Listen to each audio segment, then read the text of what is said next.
Oh, I didn't combat self-doubt. That is the honest truth. I had a lot of nights where I was crying and I had to, my mom would just, you have to not think about it, but it's impossible to not think about. And if I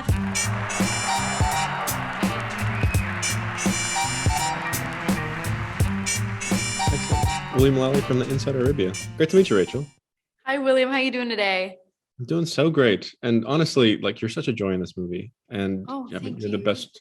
Like I think it took going back to the original to realize what you guys had accomplished with this. Like it all feels so natural and Thank you you fit so the role much. so That's perfectly. So, very kind. Thank you. but okay, I want to go back to the beginning. I know you've had to relive this audition process more than you probably expected. I have But war flashbacks, truly. okay, I wanted to ask, how did you overcome self-doubt through all of that? Like, how did you keep yourself going, keep yourself committed, stop yourself from not walking away?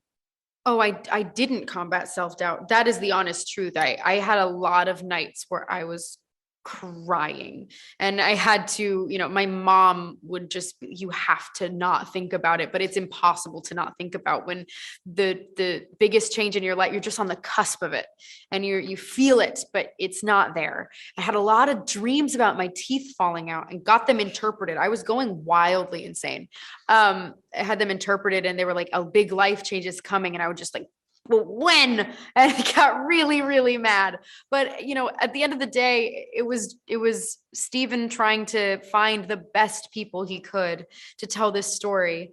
And that's what I kept telling myself at the end of the day was, Rachel, how much do you care about West Side Story? So much. Latin representation is so important to me. So no matter what happens, whether you get this part or not, this is a really important moment in Hollywood and it's really cool to be a part of the process. And I knew that I loved what was going on in those audition rooms so much from the people at the helm of it that I left every time going, even if I don't get it, I can't wait to see what they do with this film. And that remains true now. It's hard to take myself out of it, obviously now, being in it and watching myself on a huge screen and not being able to walk down the street without seeing my face on a taxi. But if I weren't in it, I'd still be absolutely thrilled.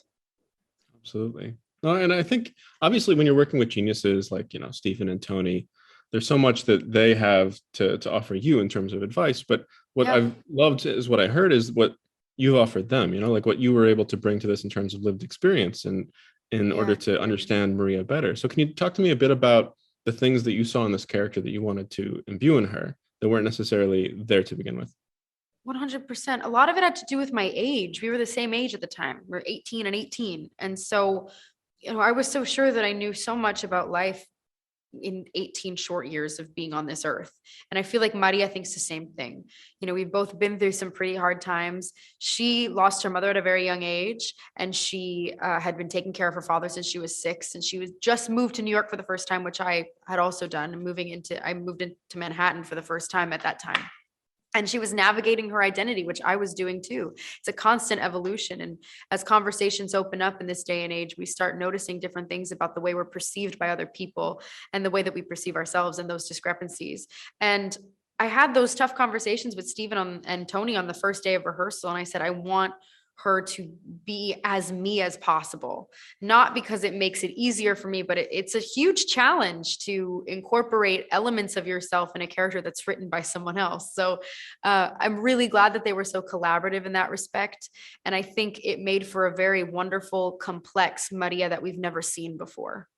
Absolutely. And quickly, what are you still singing in the shower now that you've had time? You've separated. Are you still getting those songs in your head? Or have you stepped Well, away? yeah, I've seen the movie 5 times now in the span of 2 months. So it's very much in my brain. And the album just came out on Spotify and Apple Music and everywhere.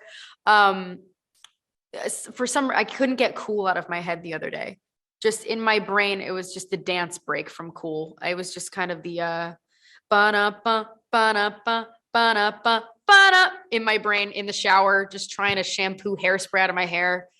But what better music to have stuck in your brain? Absolutely. I've been sending my friends voice notes of me singing Maria, much to their chagrin. Absolutely. Great. We love to see it. Great. Nice to meet you. Thanks so much. Nice to meet you too. Congratulations again. and if Thank I you. Have a great day. Bye.